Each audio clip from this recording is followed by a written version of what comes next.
বাহিরের লোক টের পাবে যে আলহামদুলিল্লাহ এই জায়গায় মধ্যে মুজাহিদ কতগুলা কোরআন শোনার জন্য গভীর রাত্রে আসে। পারবেন ইনশাআল্লাহ? দেখে একটা আকাশ বাতাস মুখরিত করে একটা তাকবীর দিতে হবে। রেডি সবাই? দেখে একটা তাকবীর দেন। লিল্লাহি তাকবীর, লিল্লাহি তাকবীর, আল কোরআনের আলো,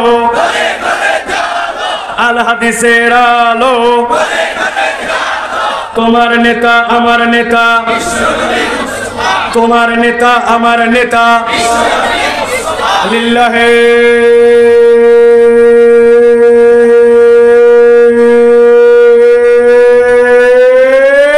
তাকবীর। আলহামদুলিল্লাহ, আলহামদুলিল্লাহ বলেন। শয়তান আছে আর কতগুলার মনের মধ্যে একটু কেবল ঢুকাইছিল, থাক চলে যায় নাকি, ভাল লাগতেছে না, এখন দেখবেন আবার চাঙ্গা, ঠিক না? আল্লাহু আকবারের স্লোগান শয়তান পছন্দ করে না। এটা আমার কথা নয়, নবীজির কথা।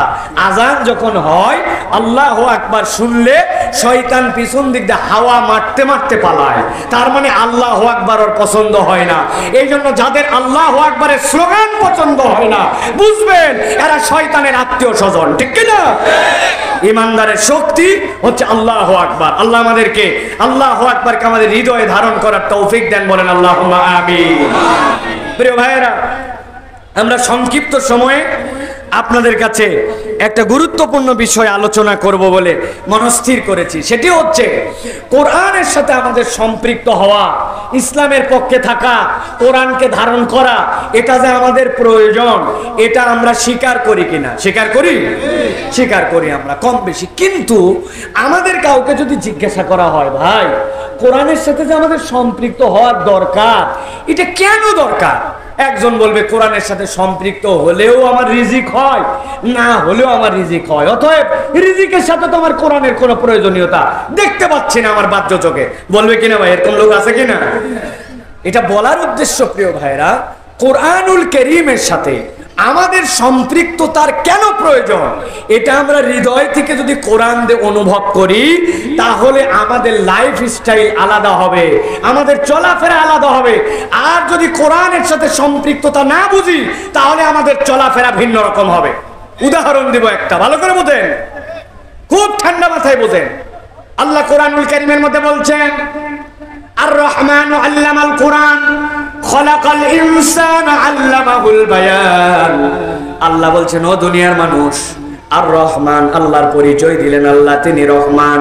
আল্লাহ এরপরে বলছেন, আর রহমান ও আল্লামাল কোরআন, আমি মানুষকে কোরআন শিক্ষা দিলাম। এরপরে আল্লাহ বলছেন, খলাকাল ইনসান। এরপরে রব্বুল আমিন বলছেন, আমি মানুষ সৃষ্টি করলাম। একটু মাথা কাটায় ঠান্ডা মাথায় চিন্তা করে দেখেন তো, আর রহমান তো ঠিক আছে, কিন্তু মানুষই যদি সৃষ্টি না হয়, আল্লাহ কেন আগে কোরআন শিক্ষা দিয়েছে? এই কথা বললেন, মানুষই নাই, কিন্তু রব্বুল আমিন বলছেন আর রহমান আল্লামাল কোরআন। মুফাসসিরিনে কেরাম এই তিনটা আয়াতের উপরে গবেষণা করেছেন, হাদিসের আলোকে তারা নানান মতামত দিয়েছেন, 12টা মত এসেছে। আল্লাহ রাব্বুল আমিন আর রহমান বলার পরে কেন বললেন আল্লাহ রাব্বুল আমিন আল্লামাল কোরআন, তারা অন্যতম একটি ব্যাখ্যা দিয়েছেন। দুনিয়ার মানুষ ভালো করে বোঝো, যেই রহমান রব আল্লাহ রাব্বুল আমিন কোরআনকে মধ্যে সম্পৃক্ত করলেন, এরপরে আল্লাহ বললেন খলাকাল ইনসান। আল্লাহ বুঝাতে চান, মানুষ হিসাবে আমি যাকে স্বীকৃতি দিলাম, কোরআনের সাথে সম্পর্ক আছে যার, সেইটাই আমি আল্লাহর কাছে মানুষ। আর দুনিয়াতে হাত পা চোখ কান যাই থাকুক না কেন, যার সাথে কোরআনের সম্পর্ক নাই, দুনিয়ার মানুষ তাকে হিউম্যান বললেও আল্লাহর কাছে মানুষ হিসাবে তার কোনো দাম না। উদাহরণ কি ভালো করে বোঝেন। বাংলাদেশে একজন বিখ্যাত মহিলা ছিল, নাম আমি বলতে চাই না।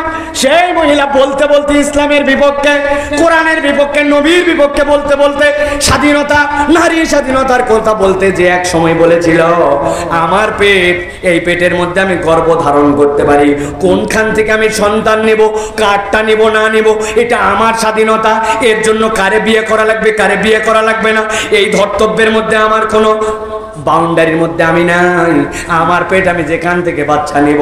কথাটা শুনতে আপনাদের কাছে খারাপ লাগতেছে, এত নিকৃষ্ট কথা কেউ বলতে পারে নাকি? পেট তার সন্তান যেখান থেকে নিতে পারে, কিন্তু একটু ঠান্ডা মাথায় চিন্তা করে দেখেন, আল্লাহ যে বলেন আর রহমান আল্লামাল কোরআন খলাকাল ইনসান, কোরআনের সাথে যার সম্পর্ক আছে আল্লাহ বলছেন সেটাই হচ্ছে আমার কাছে মানুষ। আমি ওই মানুষকে সৃষ্টি করেছি। এখন এই মহিলার এই কথা বলা তো অস্বাভাবিক কিছু নয়। ওই মহিলা দেখতে মানুষের মতো হলেও তার সাথে আল্লাহর বিধান কোরআনের কোনো সম্পর্ক নাই। এই জন্য হাত পা চোখ কান থাকার পরেও এই মহিলা যাই বলুক না কেন, ওইটা আল্লাহর কাছে মানুষ হিসেবে বিবেচিত নয়, ঠিক না? এই জন্য দেশের মধ্যে যত উল্টাপাল্টা কথা যখন কেউ বলে, আল্লাহর বিধানের বিপক্ষে কথা বলে, বুঝবেন সাথে সাথে আল্লাহ রাব্বুল আলামিন এই বান্দার জীবনের মধ্যে কোরআনের সম্পৃক্ততা দেন নাই। মুফাসসিররা আরেকটা অনন্য ব্যাখ্যা করছেন, আর রহমান মানে দয়াবান রহমান। তারা বলছেন আল্লাহর জাতের নাম আল্লাহ, কিন্তু আল্লাহর জাতের আরেকটা নাম হচ্ছে রহমান, উপরে রহমান। আর আল্লাহ রাব্বুল আলামিন 3 নম্বর আয়াতের মধ্যে বলেছেন খলাকাল ইনসান, নিচে মানুষ, আর মধ্যে কোরআন আল্লাহ রেখেছেন। আল্লাহর সাথে বান্দার যে সম্পর্ক ওইটা কোরআন দিয়ে সম্পর্ক। কোরআনের সাথে যুক্ত হয়ে আল্লাহ বান্দার কাছে যায়। এই সম্পর্ক যদি কেউ করতে চায় আল্লাহর সাথে, কোরআন ছাড়া তার কোনো বিকল্প মাধ্যম নাই। সুবহানাল্লাহ। এই জন্য আল্লাহ রাব্বুল আলামিন দুনিয়ার মানুষকে বুঝাতে চান, ও দুনিয়ার মানুষ, এই কোরআনের সাথে তোমার সম্পৃক্ততার প্রয়োজন আছে। আমি কোরআনুল কারীম থেকে সরাসরি আপনাদের কাছে আজকে 5টা প্রসঙ্গের কথা বলবো। আল্লাহ রাব্বুল আলামিন কোরআনুল কারীমের মধ্যে নিজেই জানাইছেন, একটা মানুষ যদি নিজেকে মানুষ হিসাবে প্রমাণ দিতে চায়, 5টা কারণে কোরআনের সাথে তার সম্পর্ক না রেখে উপায় নাই। আল্লাহু আকবার। তাহলে মানব জীবনে কোরআনের সাথে সম্পৃক্ততার অনেক প্রয়োজন, কিন্তু আজকে আমরা সংক্ষিপ্ত সময়ে 5টা প্রয়োজন শুনে আমাদের জীবনে যদি এখান থেকে গ্যাপ থাকে ওইটা দূর করে আজকে সিদ্ধান্ত বদল করে বাড়িতে চলে যাব। বলেন আল্লাহুম্মা আমিন। আপনি দাঁড়ায় থাকেন আর বসেই থাকেন, দূরেই থাকেন আর কাছে থাকেন, আসতেই বলেন আর জোরে বলেন, কিন্তু হৃদয় থেকে আমার মা বোনেরা যারা কোরআন শুনতেছেন, মাইকের শব্দ যত দূর যাচ্ছে সব কাজ বাদ দেন। মোবাইলটা অনেক টিপছেন, ফেসবুক অনেক চালাইছেন, ইউটিউব অনেক দেখছেন, বাড়ির টিভি বন্ধ করেন, কোরআনের কিছু কথা শোনেন। আল্লাহ আপনাকে হেদায়েতের নূর আপনার অন্তরের মধ্যে দিয়ে দিতে পারে। বেশিরভাগ বাড়ির মধ্যে এখন দেখবেন বরকত নাই, স্বামী স্ত্রীর মধ্যে মিল নাই, সন্তান কথা শোনে না, বেয়াদবের আখড়া ওই বাড়িগুলা আছে কিনা? বাপ মা খালি হুজুরের কাছে যে বলে হুজুর দোয়া করেন। আপনার বাড়িতে নাই কোরআন, আপনার বাড়িতে নাই কিচ্ছু। আপনার বাড়িতে টিভি জুড়ছেন না জুড়ছেন, টিভির মধ্যে গান হয়, বাজনা হয়, সব হয়, কিন্তু আপনার বাড়িতে 1 ঘন্টা আপনার কোরআন তেলাওয়াত হয় না। আপনার বাড়িতে আসমান থেকে ফেরেশতা নেমেছে বরকত দেবে নাকি? আপনি বরকতের কারখানাই বন্ধ করছেন, ঠিক কি না? বাড়িগুলা সব নাপাক বানায় ফেলছে, বাড়িগুলোর মধ্যে ফেরেশতা প্রবেশ করে না। আপনি দেখতেছেন ইন্ডিয়ান সিরিয়াল, যে সিরিয়ালের মধ্যে অমুক মূর্তি তুমুক মূর্তি, অমুক পূজার অনুষ্ঠান তুমুক পূজার অনুষ্ঠান। আপনি নিজে উলু দেন না, কিন্তু আপনার টিভি চ্যানেল উলু দেয়। সন্ধ্যার পরে সিরিয়ালের মধ্যে উলু করে আপনার বাড়িতে উলু চলে, আপনার বাড়িতে বরকত হবে কেমন করে, ঠিক কি না? হিসাব করেন, মাথা খাটান। আপনি নিজে হুজুর, আপনি নিজে মহিলা হুজুর, কিন্তু আপনি এমন পোশাক পরা মহিলাদের ছবি দেখতেছেন, এমন ধরনের বেহায়াপনা দেখতেছেন যেটা লজ্জায় আগে ফ্যামিলি দেখতে পারতো না, এখন সবাই মিলে দেখে। আগে ক্রিকেট খেলার ফাঁকে বিভিন্ন ধরনের বিজ্ঞাপন হতো, আমরাও মাঝে মাঝে ক্রিকেট খেলা দেখতাম, লজ্জায় মাথা নিচু করে থাকতাম যে ওই বিজ্ঞাপন কখন শেষ হবে। তারপরে আবার মাথা উঁচু করা লাগতো, অন্য প্রসঙ্গে কথাবার্তা বলে ওই সময় পার করতাম। আর এখন বাপ বৌমা ছেলে স্ত্রী সবগুলো একসাথে বসে ওইগুলো দেখে, কারো কোনো লজ্জাও লাগে না, একজন আরেকজনের সাথে আলোচনা করে। আবার এর মধ্যে এত বেহায়া আমরা হয়েছি, কথা কি অবাস্তব? বুঝে বলেন অবাস্তব? বেহায়ার কারখানা বানাইছে আমরা আমাদের বাড়ি থেকে। বরকত আসবে কোত্থেকে? এজন্য কথা শোনেন, টিভি অফ করেন, মোবাইল অফ করেন, মাইক অনেক দূরে দূরে দেওয়া হয়েছে, কথা শোনেন, আল্লাহ বরকত দিবে ইনশাআল্লাহ। প্রিয় ভাইরা, তাহলে আমরা মানব জীবনে সংক্ষিপ্ত সময়ে জেনে যাব আজকে 5টা কারণে কোরআনের সাথে আমাকে জুড়তে হবে। কয়টা কারণ? জোরে বলেন কয়টা? আরেকটু জোরে বলেন কয়টা? 5টা। আমরা এই 5টা কারণ ইনশাল্লাহ জানার চেষ্টা করব। সংক্ষিপ্ত, আমি আগে ডানে বামে কথা আমি বেশি দূর নিয়ে যাব না, আমরা শেষ করে দিব সময় মতো ইনশাল্লাহ। 1 নম্বর, মানব জীবনে কোরআনের সাথে সম্পৃক্ততা দরকার। এই জন্য কোরআনুল কারীম ছাড়া আমাদেরকে কেউ পথের দিশা দিতে পারে না। কোরআন ছাড়া আমাদেরকে কেউ পথের দিশা দিতে পারে না। আল্লাহ রাব্বুল আলামিন কোরআনুল কারীমের মধ্যে বিষয় কথা বলেছেন, গভীর মনোযোগে একটা দিকে আপনাদের দৃষ্টি আকর্ষণ করব, খেয়াল করেন। নবীজি সাল্লাল্লাহু আলাইহি সাল্লাম উন্নত চরিত্রের মানুষ। 1 থেকে 25 বছর পর্যন্ত মক্কায় যে রোগগুলা ছিল, মক্কার মানুষের যে সকল সমস্যা ছিল, নবীজি অনবরত ভেবেছেন, সমাধানের জন্য চেষ্টা করেছেন, কিন্তু আল্লাহ নবী এইগুলা একটাও প্রপারলি সমাধান করতে পারেন নাই। এরপরে নবীজি সাল্লাল্লাহু আলাইহি সাল্লাম 25 থেকে 40 বছর 15 বছর পর্যন্ত গারে হেরার মধ্যে বসেছিলেন। আল্লাহ নবী ধ্যান করতেন আর ভাবতেন 5টা বিষয় নিয়ে। 1 নম্বরে আল্লাহ নবী এই সমাজটা যে জাহেলি সমাজ বলা হতো, এখানকার এতিমদের সম্পদকে তারা গ্রাস করে খেয়ে ফেলতো, নারীদেরকে সম্মান দিত না, খানায় কাবাকে মূর্তির মিউজিয়াম বানায় ফেলছিল, আরবের মানুষরা যুদ্ধবাজ ছিল। 4 নম্বরে জোরজার মুল্লুক তার ডাকাতি করাকে তারা তাদের পেশা বানাইছিল। নবীজি 15 বছর ভেবেছেন কেমনে এদেরকে ডাকাতির থেকে দূরে দেওয়া যায়, কেমনে মানুষগুলার অধিকার ফেরত দেওয়া যায়, কেমনে নারীগুলাকে মুক্তির ব্যবস্থা করা যায়। খানায় কাবা যেটা তাওহীদের ঘর, ওই ঘরকে মূর্তির মিউজিয়াম বানাইছে। ছোট্ট একটু ঘটনা নিয়ে এই মানুষগুলা যুদ্ধ বিগ্রহে লিপ্ত হয়, এদের যুদ্ধ থেকে কেমনে সরায় রাখা যায়। 1 বছর 2 বছর নয়, নবীজি 15 বছর চিন্তা করেছেন, সমাধান করতে পারেন না। আবার আল্লাহ রাব্বুল আমিন কোরআনুল কারীমের মধ্যে আয়াতে কারিমা অবতীর্ণ করলেন, নবীজি সাল্লাল্লাহু আলাইহি সাল্লামকে বললেন, এ আমার হাবিব, আপনার প্রতি যে ওহী এখন দেওয়া হলো, আপনাকে জানানো হলো, এই পদ্ধতি যদি আপনি পরিবর্তন করতে চান, তাহলে প্রথম আপনার পরিবর্তন হচ্ছে ইকরা বিসমি রাব্বিকাল্লাযী খালাক। যেমন তেমন পাঠ দিয়ে পরিবর্তন হবে না। যেই শিক্ষার সাথে আল্লাহ এবং আল্লাহ রসুলের পরিচয় আছে, ওই শিক্ষায় যদি জাতিকে শিক্ষিত করা যায়, তাহলে কেবল জাতির ভাগ্যের পরিবর্তন সম্ভব। নচেত জাতির শিক্ষিত যত বেশি হবে, যেখানে আল্লাহর পরিচয় থাকবে না, ওই জাতির শিক্ষিতরা তত বড় চোর হবে। যারা ঠিক বলছেন বুঝে বলেন নাই। আমি আপনাদের কাছে উদাহরণ দেই, আপনাদের এই মসজিদে হঠাৎ করে খবর পাইছেন একটা জুতা চোর ধরা পড়ছে। কি চোর? একটু বুঝে বলেন, কিশোর? যেই লোক আসরের নামাজে আসে নাই, বাইরে যায়, তারা খবর দিছে, ভাই মসজিদে একটা জুতা চোর ধরা পড়ছে, চল হাত গরম করে আছি, শীতের কাল। দৌড়ায় চলে আসছে, জুতা চোর ধরা পড়ছে, লাগা বক্সিং, নাকে মুখে 2টা বক্সিং দিছে। খানিকক্ষণ কিল ঘুষি দেওয়ার পরে বলছে, আচ্ছা এই জুতা চোর যে জুতা চুরি করলো, কোন জুতাটা চুরি করছিল একটু দেখাতো। একজন বলছে, ওই যে সামনে দেখছি যে এই জুতা। তাকায়, ওর মাথায় হাত। যে জুতা চুরি করার কারণে যে পরিমাণ মায়ের খালো, ওই জুতা যদি বাজারেও তোলা হয় 100 টাকা বিক্রি হবে না। বলে হাই হাই, এই জুতা চুরি করছে, ব্যাক কর, জুতা চুরি করবে, এটা ভালো জুতা চুরি কর। বুঝানোর জন্য বলছি, বলেন তো ভাই, যেই জুতা চোর আপনার এলাকায় জুতা চুরি করলো, ও কি বড় শিক্ষিত? ও একটু কথা বলেন। ওর কি সামাজিক স্ট্যাটাস হাই? ওর পরিবারে কোনো অভাব অনটন কিচ্ছু নাই? বিষয় কিরকম? না, ওই জুতা চোর অভাবী, ওই জুতা চোরের সামাজিক কোনো স্ট্যাটাস নাই, ওই জুতা চোর সমাজের মধ্যে কোনো সম্মান রাখে না, পড়ালেখা নাই। কিন্তু এবার একটু উত্তর দিতে হবে। বাংলাদেশে মাঝে মাঝে আপনারা যে খবর পান, অমুক লোক 1 এলাকা কিনে ফেলাইছে, 2 লক্ষ শেয়ার কিনে ফেলাইছে, অমুক দেশে তার বাড়ি গাড়ি, লাখ লাখ টাকার মালিক, ব্যাংক হাওয়া হয়ে গেল, তারপরে আপনার বিভিন্ন ধরনের শেয়ার বাজার হাওয়া হয়ে গেল। যারা এগুলা হাওয়া করে দেশের টাকা লোপাট করে বিদেশে পাচার করে দেয়, 2 নম্বর করে কলমের খোঁজায় জাতির ভাগ্য প্রলম্বিত করে দেয়।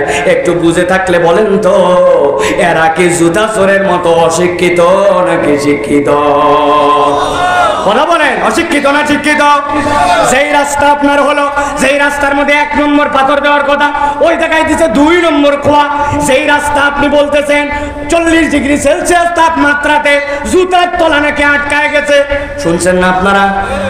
অনেকে আফসোস করছে, না আরে দেশে এত গরম, জুতার তলা রাস্তায় আটকে গেল, আপনি কসু বোঝেন নাই। হাজী সাহেব 30 বছর ধরে সৌদি আরব মধ্যপ্রাচ্যে আছে, মধ্যপ্রাচ্যের নরমাল গরম 50 ডিগ্রি, ঠিক কিনা? ওই মধ্যপ্রাচ্যে তো কোনোদিন শুনলাম না রাস্তা গলে গেল, জুতা গলে গেল। আমাদের দেশে বৃষ্টি আছে, ওদের বৃষ্টিও তো কম হয়। আসল কাহিনী ভিন্ন।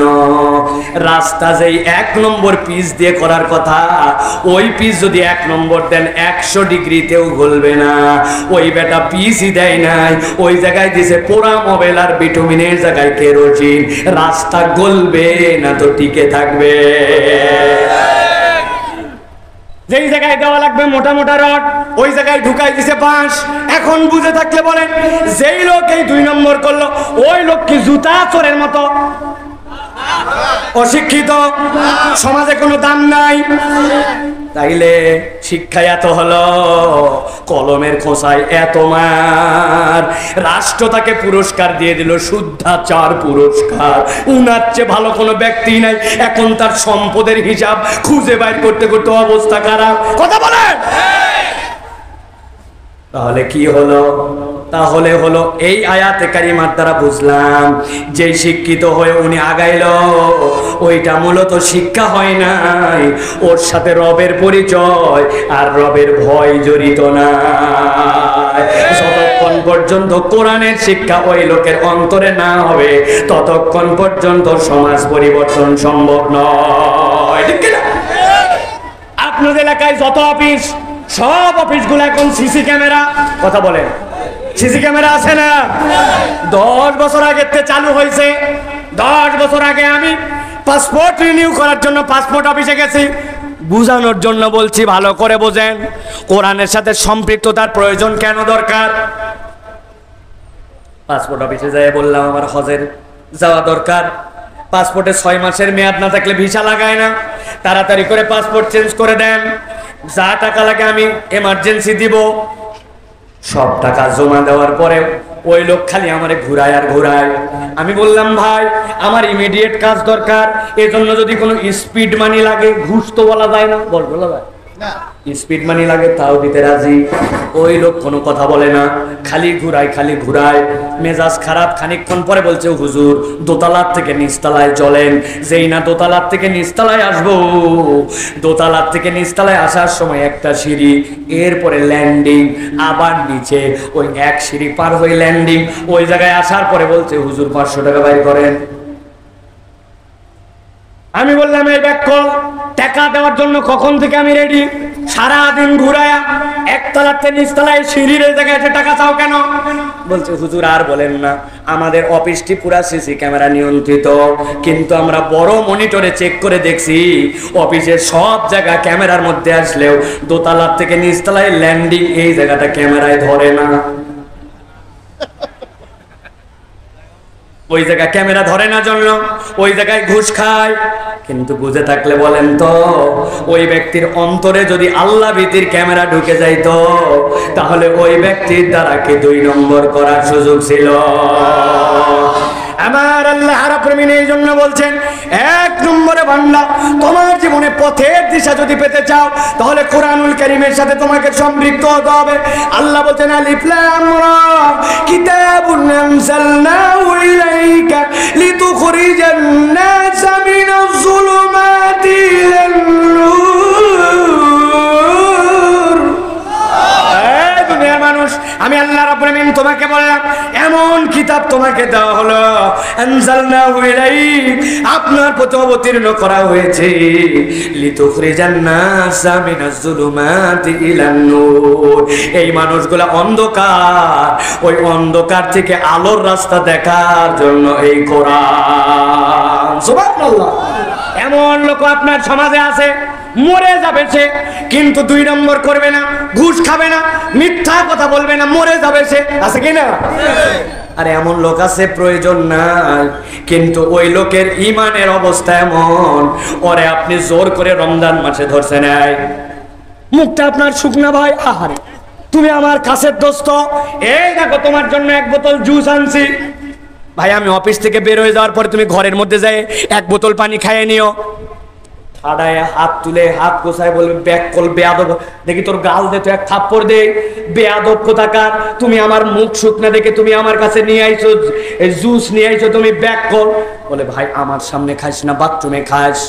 না আরে বলদের বলদ, বাথরুমের মধ্যে খাইলেও কি আল্লাহ দেখে না নাকি?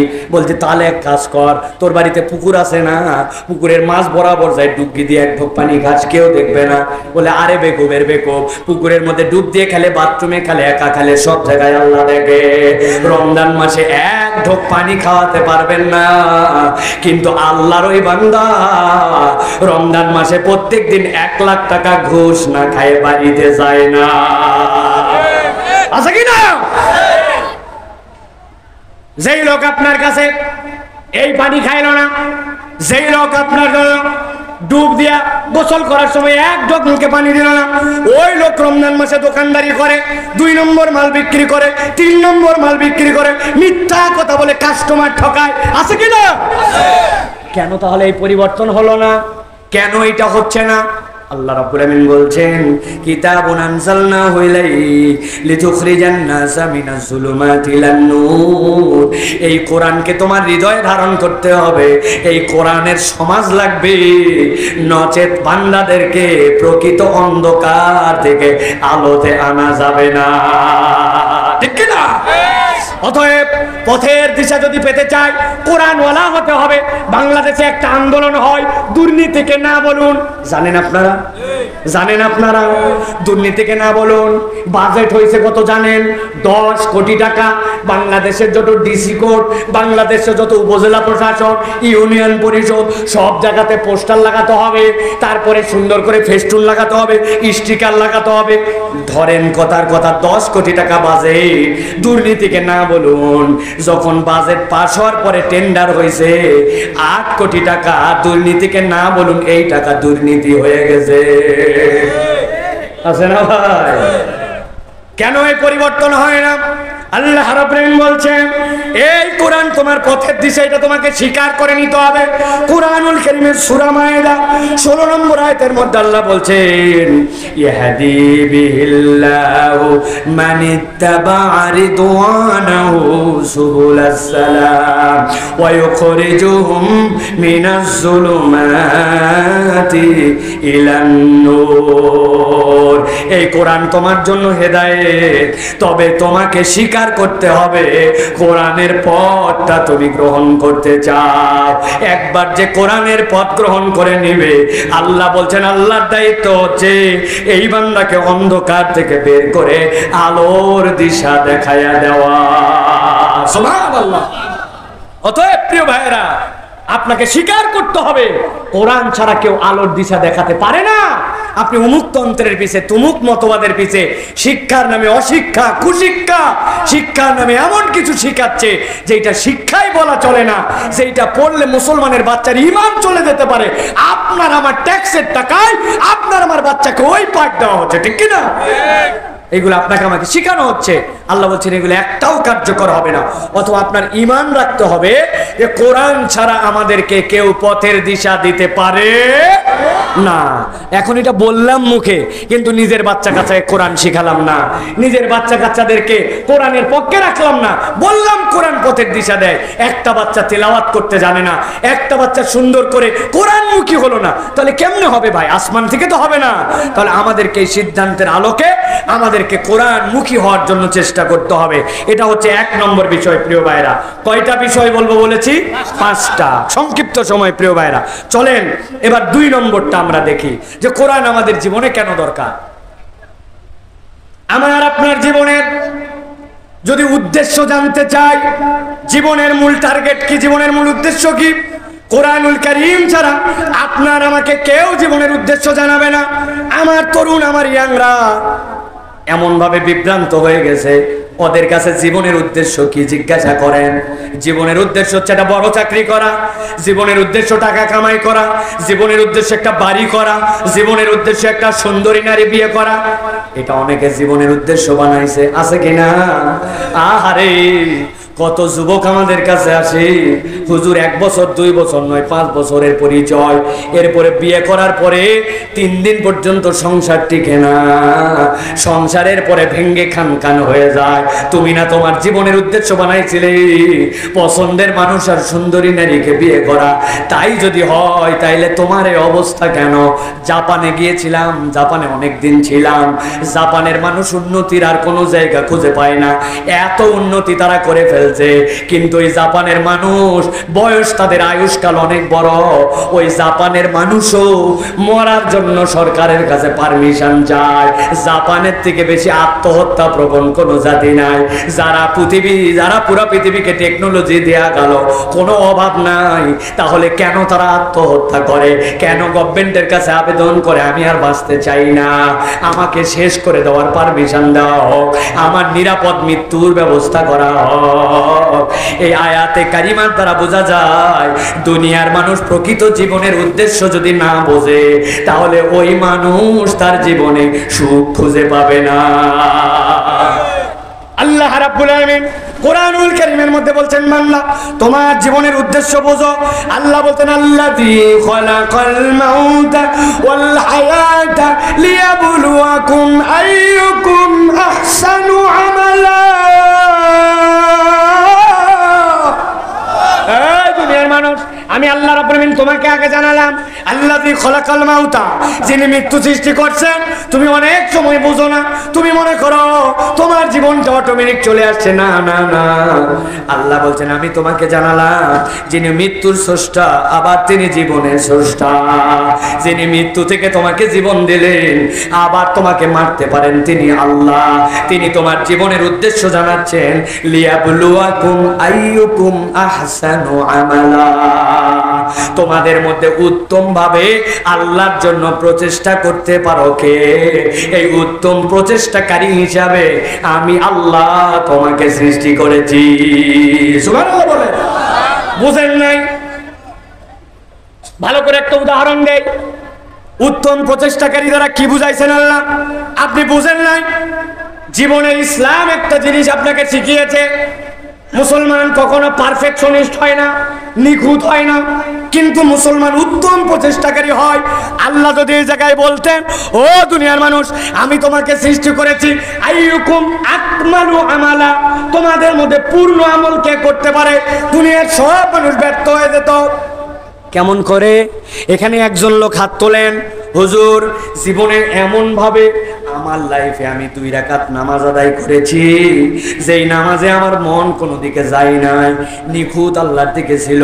নবী যেভাবে বলছেন, তুমি আল্লাহকে দেখতেছো, আমি যেন আল্লাহকে দেখছি, আর আমি যদি নাও দেখতে পাই আল্লাহ তো আমাকে দেখেন, এই রকম খুশু খুজু সব কিছু সহ এমন ভাবে 2 রাকাত নামাজ পড়ছি, আমি বুকে হাত দিয়ে বলতেছি আল্লাহ এইটা কবুল না করে পারবে না। কেউ আছেন এখানে? হাত তোলেন।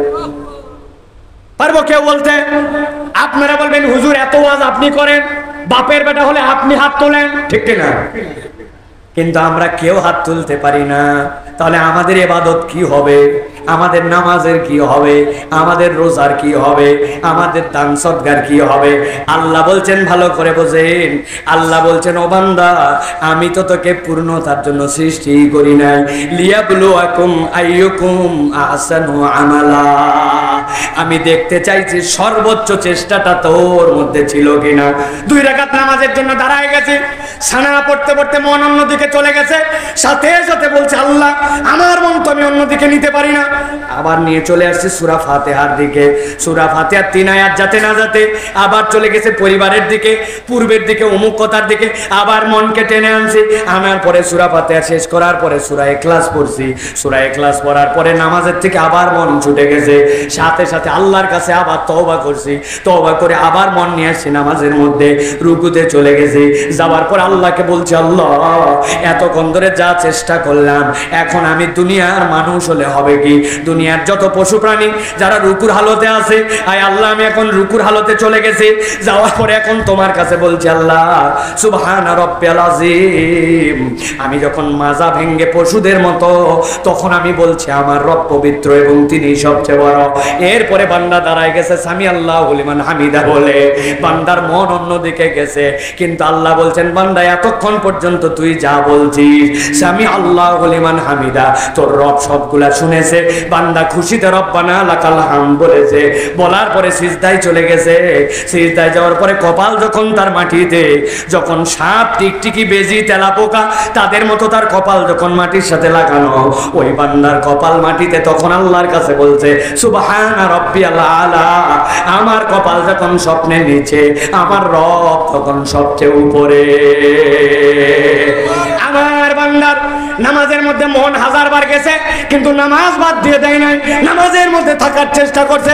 আমার আল্লাহ বলছেন ও দুনিয়ার মানুষ, আল্লাযী খালাকাল মাউতা ওয়াল হায়াতা লিয়াবলুয়াকুম আইয়ুকুম আহসানু আমালা, তোর জীবনের উদ্দেশ্য বুঝ, তুই পূর্ণ করতে পারবি না, কিন্তু তোর উত্তম করার প্রচেষ্টা থাকবে।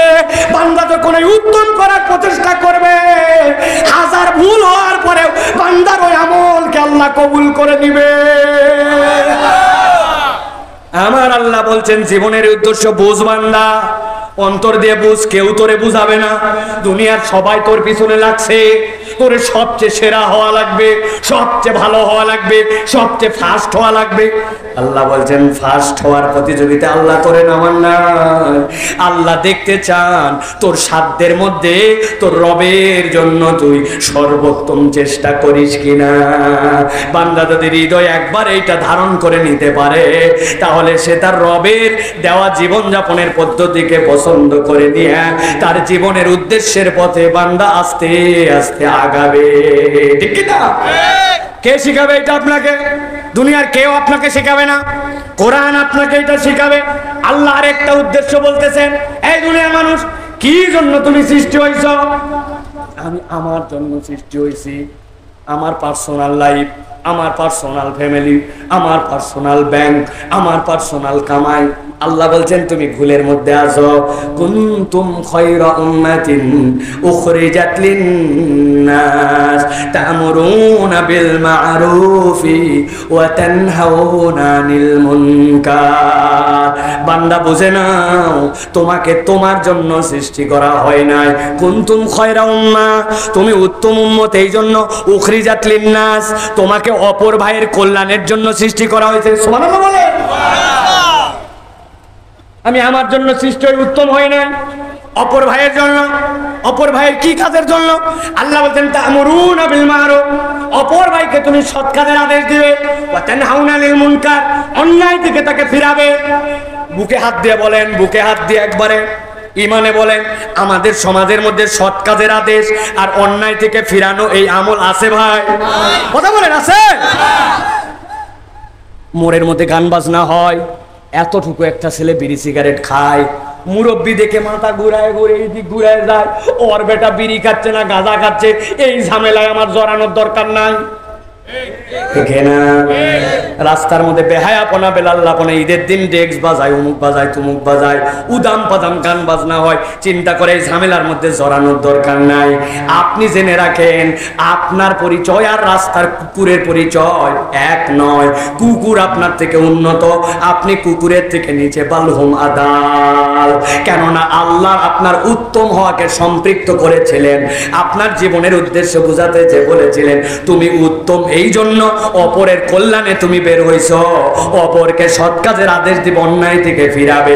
এই আমল যদি আপনার আমার না থাকে, আপনার আমার অবস্থান রাস্তার কুকুরের থেকেও নিকৃষ্ট। আজকের সমাজ কেন নষ্ট হয়ে গেছে খেয়াল করে বুঝেন, ভালো করে বুঝেন। শত শতবার এই উদাহরণ দিছি। আপনাদের এই মসজিদ, ফজরের সময় দেখা গেছে মসজিদের সিঁড়ির মধ্যে একটা কুত্তা মরে গেছে। কি মরছে? আরে কথা বলেন। কুত্তা মারা যাওয়ার পরে সকল যারা মুসল্লি ছিল এক সিঁড়ি ডেঙ্গায় লাফ দিয়ে দিয়ে ভিতরে গেছে। হাজি সাহেব মোটা মানুষ, লাফ দেওয়া কষ্ট, তাও লাফ দিয়ে গেছে ভিতরে যায়। ফজরের নামাজ শেষ। ফজরের নামাজের পরে ইমাম সাহেব বলছে মুসল্লিরা সবাই বসবেন। কেন? বলছে রাস্তার কুত্তা এসে মসজিদের সিঁড়িতে মারা গেছে, দেখছেন আপনারা? হ্যাঁ। কুত্তা সরানোর জন্য দোয়া হবে। ফজরের পরে সকলে তসবি টসবি পড়ার পরে হুজুর দোয়া করছে, আল্লাহ কুত্তা মরার জায়গা পেল না, মসজিদের সিঁড়িতে এসে মরছে, মুসল্লিদের কত কষ্ট। আয় রব মেহেরবানি করে তুমি কুত্তা সরাও। সুন্দর করে দোয়া টোয়া করে চলে গেছে। সকালবেলা যে গরমের গরম 42 ডিগ্রি, জোর হতে হতে কুত্তার পেট ফুলে কোনার দিকে একটু ফুটা হয়ে গ্যাস বাড়ায়। সব মুসল্লি আবার 101টাই মসজিদে ঢুকবে, আইসে দেখে ফজরেতে কুত্তা ডেঙ্গায় যাওয়া গেছে। এখন কুত্তার গন্ধে মসজিদে ঢোকা কঠিন। লাভ দিয়ে দিয়ে তাও সবাই গেছে। হুজুর বলছে শোনেন, ফজরের সময় কোনো তাবারক ছাড়া দোয়া হয়েছে, কুত্তা সরানোর কাজ হয় নাই। আসরের সময় বিরিয়ানি দিয়া কুত্তা সরানোর দোয়া হবে। কি দিয়ে দোয়া? আসরের পরে হুজুর দোয়া করছে, আল্লাহ ইন্নাল্লাহ আলা কুল্লি শাইইন কাদির। মুসল্লিদের কি কষ্ট আল্লাহ, নামাজে ঢুকতে পারছে না, মেহেরবানি করে তুমি কুত্তা সরাও। একদিন যদি কলে বলে পার হয়, কুত্তার পেট গলে যখন রাস্তায় আসবে, হুজুরেরও মসজিদে ঢোকা লাগবে না, মুসল্লিরও মসজিদে ঢোকা লাগবে না। কেন? কুত্তা সরানো। আপনি কুত্তা অপছন্দ করেন, অপছন্দ করেন এই কুত্তার গন্ধ, সাহানো কুত্তা সরে যাক। কিন্তু আপনি আল্লাহ রসুলের দেখানো আমলটা আপনি করেন না। নবী বলছেন, মান রাআ মিনকুম মুনকারান ফালিয়ুগাইয়িরহু বিয়াদিহি ফাইল্লাম ইয়াস্তাতি ফাবিলিসানিহি ফাইল্লাম ইয়াস্তাতি ফাবিকলবিহি। নবী বললেন, শক্তি থাকলে আগে তুমি হাত দিয়ে সরাও। তোমার হাতের পাওয়ার নাই, এরপরে মুখ দিয়ে বলো। যদি মুখ না চলে তখন অন্তর দিয়ে ঘৃণা করো। আপনি হাত খাটালেন না, মুখ খাটালেন না, আপনি খালি বলছেন আস্তাগফিরুল্লাহ, কুত্তা গন্ধ, আমি মন থেকে ঘৃণা করি, আস্তাগফিরুল্লাহ। আপনি যত আস্তাগফিরুল্লাহ বলবেন কুত্তার গন্ধ তত বাড়বে, ঠিক কি না? সমাজের হিসাবটা এইটার দ্বারা মিলায় নেন। সমাজে অন্যায় দেখে আপনি আগের 2 আমল বাদ দিয়ে সিরিয়াল ঘুরাইছেন, আপনি আগে আস্তাগফিরুল্লাহতে চলে গেছেন। আস্তে আস্তে আপনার সমাজ আরো খারাপ হবে। হিসাব বুঝেন, এটা আপনার জীবনের উদ্দেশ্য। এরকম না করলে ভালো, না করলে ভালো, এরকম নয়। এটা কোরআন বলতেছে আপনার জীবনের দায়িত্ব, আপনার শ্রেষ্ঠত্ব টিকায় থাকার জন্য এই কাজ আপনাকে করতে হবে। আল্লাহ কোরআনে বলছে, ওয়াল তাকুম মিনকুম উম্মাতুন ইয়াদউনা ইলাল খায়র। সবাই না পারলেও সমাজে একটা দল থাকবে যারা মানুষকে কল্যাণের দিকে ডাকবে। অতএব আজকের থেকে সিদ্ধান্ত নেন, সৎ কাজের আদেশ দিব আর অন্যায় দেখলে সেখান থেকে ফিরাবো, ঠিক না? আপনার এলাকায় এই টুকটুক বাচ্চা ড্যান্ডি খায়, আপনি কিছুই বলেন না, চিন্তা করছেন খালি কি না খেলে কি, ঝামেলা বাড়ানোর দরকার নাই। ক্লাস 2, 3, 4, 5 এর ছেলে বিড়ি খায়, কাঁচা টাকা পায়, সব জায়গায় কাজ করে কাঁচা টাকা। সে আপনি চিন্তা করছেন এই সমাজে চিনি না বাবা, এরা টোকাই মোকাই, এদের সাথে না। এই সমাজের উপর থেকে নিজ যদি এটা আপনার দেশ হয় আর আপনার সমাজ হয়, তাহলে আল্লাহ আপনাকে দায়িত্ব দিয়েছে আপনার উত্তমতা টিকায় রাখার জন্য ভালো কাজের আদেশ দিতে হবে, অন্যায় দেখলে প্রতিবাদ করা লাগবে, ঠিক না? অনেকে বলবেন, হুজুর এইগুলো তো নেতাদের দায়িত্ব না। আরে ভাই, নেতাদের কথা আর কি বলবেন? যেই নেতা বিড়িখোর থেকে ওই ছেলেটাকে ফেরত দিতে পারে না, কেন? কারণ যে ফিরাবে ও তো অনেক আগে বিড়ি খাওয়া বাদ দিছে, নেতা এখন গাঁজা খায়, তাই না ভাই? নেতা ফেন্সি খায়, তো এখন ওই ছেলেকে কেমনে বলবে আমার কর্মী তুই বিড়ি খাস না? ওর মধ্যে তো নৈতিক জায়গা থাকা লাগবে, নৈতিকতা না থাকলে কেমনে পারবে? আপনি নিজে আপনার পরিবার পর্দা করে না, আরেকজনকে আপনি কেমনে বলবেন এই মা, এই তোমার বুকের কাপড় কই, তুমি এরকম বেহায়া পরে ঘোরো কেন? বলার তো আপনার মোরাল পাওয়ার নাই, কারণ আপনার বউ তো ওর থেকে খারাপ হয়ে ঘোরে, আপনার বোন তো ওর থেকে খারাপ হয়ে ঘোরে, আপনি বলবেন কেমন করে? সমাজ এই জন্য পরিবর্তন করার চিন্তা করতে, ভালো করে বোঝেন এই দায়িত্ব অন্য কেউ দেয় নাই, জীবনের এই উদ্দেশ্য আপনাকে কোরআন শেখায়, ঠিক না? তাহলে কোরআনের সাথে সম্পৃক্ত হওয়ার প্রয়োজন কয়টা? 5টা। কয়টা বলছি? 2টা। আর কয়টা বাকি আছে বলবো? চলে।